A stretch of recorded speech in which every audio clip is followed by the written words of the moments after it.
क्या आपके मोबाइल में भी वो ऐप है जो जान ले सकता है? क्या आपके ऊपर भी बड़ा खतरा मंडरा रहा है? आज आपको यह भी बताऊंगा कि क्यों कह रहा हूं कि यह चैप्टर नहीं देखा तो आपकी जिंदगी भर की कमाई गायब हो सकती है।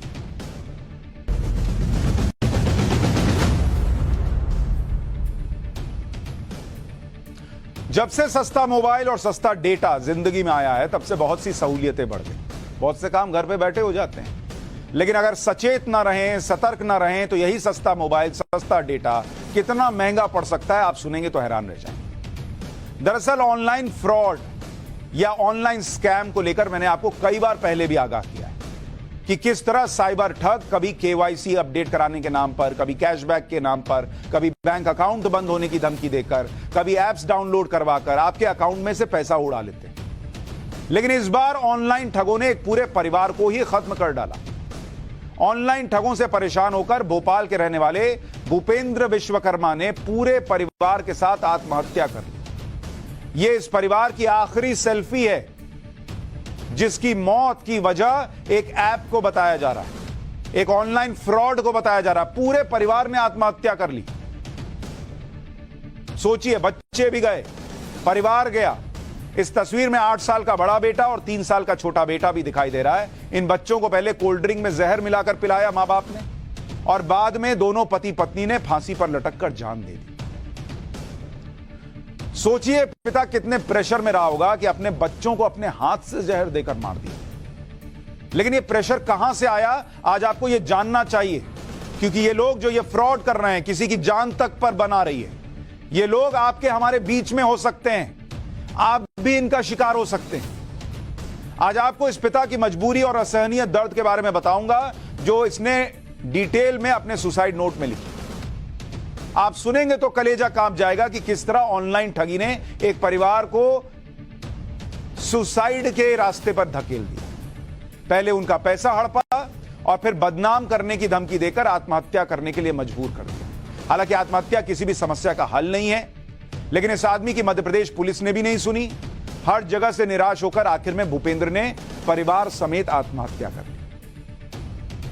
हालांकि मैं अब भी कहूंगा कि आत्महत्या का रास्ता कभी नहीं अपनाना चाहिए, लेकिन अब भूपेंद्र और उनका परिवार तो नहीं है। बहुत सारे भूपेंद्र जो ऐसे साइबर ठगों की जाल में फंसे हुए हैं या फंस सकते हैं, उन्हें आज ये चैप्टर देखना चाहिए। भूपेंद्र को साइबर ठगों ने किस तरह फंसाया, कैसे मामला आत्महत्या तक पहुंचा, इसके बारे में आगे बताऊंगा, ताकि आप भी ये समझ सकें कि ये लोग किस तरह लोगों को अपना शिकार बनाते हैं। भूपेंद्र की तरह बहुत से लोग इस समय इन साइबर ठगों के जाल में फंसे हुए हैं, लेकिन बदनामी के डर से चुप है। भूपेंद्र के साथ क्या हुआ, यह सुसाइड नोट से पता चलता है। भूपेंद्र ने अपने सुसाइड नोट के पहले हिस्से में लिखा कि हम अपने परिवार के साथ खुशी खुशी जी रहे थे, हमें कोई परेशानी भी नहीं थी, किसी बात की चिंता भी नहीं थी। लेकिन अप्रैल के महीने में मुझे मेरे फोन पर एक ऑनलाइन काम करने का व्हाट्सएप का मैसेज आया। यह वो लिख के गया है सुसाइड नोट में। टेलीग्राम पर पुनः ऑफर आया, थोड़े से पैसे एक्स्ट्रा कमाने के चलते और जरूरत के लिए एक्स्ट्रा वर्क करने के लिए तैयार हो गया, जिसके लिए ज्यादा समय भी नहीं देना था। तो मैंने शुरू कर दिया, जिसमें मुझे शुरू में थोड़ा फायदा तो हुआ, पर धीरे धीरे एक दलदल में मैं धंसने लगा। भूपेंद्र ने आगे लिखा कि मुझ पर काम का दबाव ज्यादा आने लगा। पहले बोला गया कि पैसा कमाना है तो काम कर लो, उसके बाद काम बढ़ाना शुरू किया इन लोगों ने। ऑर्डर को कंप्लीट कर दो, इस ऑर्डर को कंप्लीट कर दो, अपने पैसे ले लो, कमीशन ले लो, ये सब बातें बोलने लगे ये लोग। आगे लिखते हैं भूपेंद्र कि जब मेरे पास पूरे पैसे खत्म हो गए तो कंपनी वालों ने लोन का अरेंजमेंट करने को कहा और लोन भी दिलवा दिया। मुझे नहीं पता था इस मोड़ पर आकर खड़े हो जाएंगे कि हमारे पास कोई रास्ता ही नजर नहीं आएगा। भूपेंद्र का सुसाइड नोट मैं आपको इमोशनल करने के लिए नहीं सुना रहा, बल्कि यह बताना चाहता हूं कि ऑनलाइन फ्रॉड करने वाले किस तरह आपको टारगेट करते हैं। इस वक्त बहुत से लोग भूपेंद्र की तरह फंसे हुए हैं और उन्हें सामने कोई रास्ता दिखाई नहीं दे रहा। अपने सुसाइड नोट में भूपेंद्र ने आगे लिखा कि जून में लोन इतना ज्यादा होता चला गया कि लोन रिकवरी वालों ने धमकाना शुरू कर दिया। लोन दिलवाया पहले, फिर लोन के नाम पे धमकाना शुरू किया। जून में कैसे भी करके ईएमआई चुका दी, लेकिन जुलाई में लोन वालों ने मेरा फोन हैक करके उसकी डिटेल निकालकर मेरे सभी रिश्तेदारों, दोस्तों और साथियों को ब्लैकमेल करना शुरू कर दिया। धमकाने लगे कि तुम्हारी फोटो को अश्लील बनाकर सोशल मीडिया पर वायरल कर दूंगा। इन्होंने मेरे बॉस की डीपी का मिसयूज किया, जिससे मुझे अंदर से बहुत ज्यादा शर्म महसूस हो रही है। मेरी एक गलती की सजा मेरे साथ रहने वालों को ब्लैकमेल करके भुगतनी पड़ रही है। भूपेंद्र ने आगे लिखा कि इसकी सारी जानकारी देने वो साइबर क्राइम ऑफिस पर भी गए, लेकिन वहां अधिकारी ना होने के कारण और अवकाश के चलते मामला टलता चला गया। सुसाइड नोट के आखिरी हिस्से में भूपेंद्र ने ऑनलाइन ठगों से रिक्वेस्ट किया है कि लोन के लिए परिवार वालों को परेशान न किया जाए। भूपेंद्र ने अपने माता पिता और रिश्तेदारों से भी माफी मांगी है और लिखा है सॉरी फॉरएवर। एक हंसता हुआ स्माइली बनाया है आखिर में, और अपनी अंतिम इच्छा लिखी है कि पूरे परिवार का अंतिम संस्कार एक साथ किया जाए।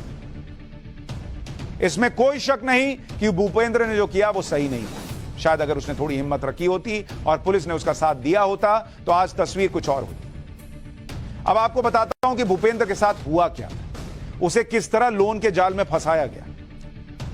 सबसे पहले आपको व्हाट्सएप पर मैसेज आता है ऐसे मामलों में कि क्या आप घर बैठे काम करके इतने पैसे कमाना चाहते हैं। इस तरह का व्हाट्सएप मैसेज आएगा, लिखा रहेगा कि अगर हां तो जल्दी रिप्लाई कीजिए। इस मैसेज के बारे में भूपेंद्र ने भी बताया था। जैसे ही आप रिप्लाई करते हैं और हामी भरते हैं कि आप काम करना चाहते हैं, वैसे ही आपको टेलीग्राम ग्रुप में जोड़ लिया जाता है। ऐसा इसलिए करते हैं क्योंकि टेलीग्राम को ट्रेस करना बहुत मुश्किल होता है। जैसे व्हाट्सएप है वैसे ही एक टेलीग्राम है, तो वहां टेलीग्राम में आपको शिफ्ट करते हैं ताकि इन लोगों को पकड़ा ना जा सके। तो पहले टेलीग्राम ग्रुप में आपको लेकर आए, फिर टेलीग्राम ऐप के ग्रुप में जोड़कर आपसे एक नया ऐप इंस्टॉल कराया जाता है। टेलीग्राम ग्रुप में आपको टास्क दिया जाता है कि आप सोशल मीडिया पर पोस्ट को लाइक कीजिए, कमेंट कीजिए तो आपको पैसे मिलेंगे। आदमी को लगता है क्या ही है, लाइक करना है, कमेंट करना है, पैसे आ रहे हैं, क्या चाहिए और जीवन में। जैसे ही आप टास्क पूरा करते हैं ऐप के वॉलेट में पैसे दिखाई देने लगते हैं। जैसे जैसे आप टास्क पूरा करते हैं आपके वॉलेट में पैसे बढ़ने लगते हैं।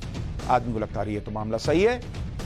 कई बार ये साइबर ठग आपको कुछ पैसा निकालने की भी सुविधा देते हैं, मतलब फंसाते हैं पहले थोड़ा पैसा देकर ताकि आपका भरोसा जीत सके। यहां तक सब कुछ सही चलता है, कोई फ्रॉड नहीं हो रहा है ऐसा लगता है आपको। लेकिन जैसे ही आपका विश्वास ये लोग जीत लेते हैं, एक नए इन्वेस्टमेंट का टास्क देते हैं, क्योंकि अब तो आपको इन पर भरोसा हो गया कि अरे ये तो पैसा दे रहे हैं। तो आपको एक नया टास्क देंगे जिसमें आपसे कहा जाएगा कि 50,000 इन्वेस्ट करो तो आपको 75,000 रुपए मिलेंगे। आप जैसे ही 50,000 लगाएंगे आपके वॉलेट में 24 घंटे में 75,000 रुपए भी आ जाएंगे। आप कहेंगे अरे बॉस ये तो गजब है, 24 घंटे में 25,000 रुपए बढ़ गया। फिर आपसे कहा जाएगा और इन्वेस्ट करो। आपको लगेगा पैसा आ ही रहा है, क्या दिक्कत है, आप इन्वेस्ट करेंगे। लेकिन जब आप और इन्वेस्ट करेंगे तब पैसा नहीं निकालने दिया जाएगा। जैसे ही आप पैसे निकालने की बात कहेंगे तो जवाब मिलेगा कि पैसे निकालने के लिए आपके क्रेडिट पॉइंट्स पूरे नहीं। क्रेडिट पॉइंट्स पूरे करने के लिए आपको केवल एक और इन्वेस्टमेंट करना होगा। वो लास्ट इन्वेस्टमेंट बड़ी रकम होती है, करीब 5-10 लाख रुपए की। आप जैसे ही कहेंगे कि आपके पास इतने पैसे नहीं है तो आपका चाइनीज कंपनी की ऐप से लोन करवा दिया जाएगा, जिसका ब्याज बहुत ज्यादा होता है, लगभग 40-50%। आप जैसे ही लोन लेकर आखिरी रकम जमा करेंगे आपको लगेगा कि पैसा आएगा, उधर चुका दूंगा। वो टेलीग्राम ग्रुप, मोबाइल नंबर सब बंद हो जाएगा। फिर लोन कंपनियां आपके पीछे पैसे के लिए पड़ जाएंगी।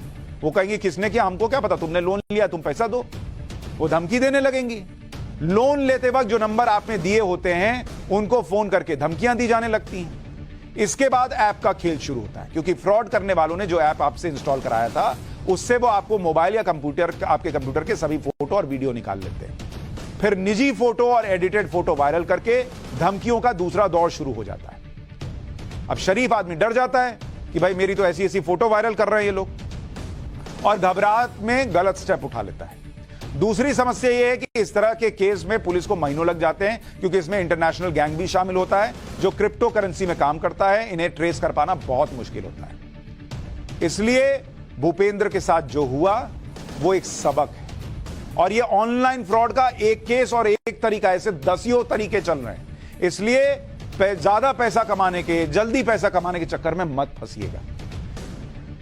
और ऐसा कुछ हो तो घबराने की जरूरत नहीं है। क्या बदनामी, पुलिस में जाइए और इन लोगों को डराइए, इन लोगों पे केस कीजिए, डरने की जरूरत नहीं है।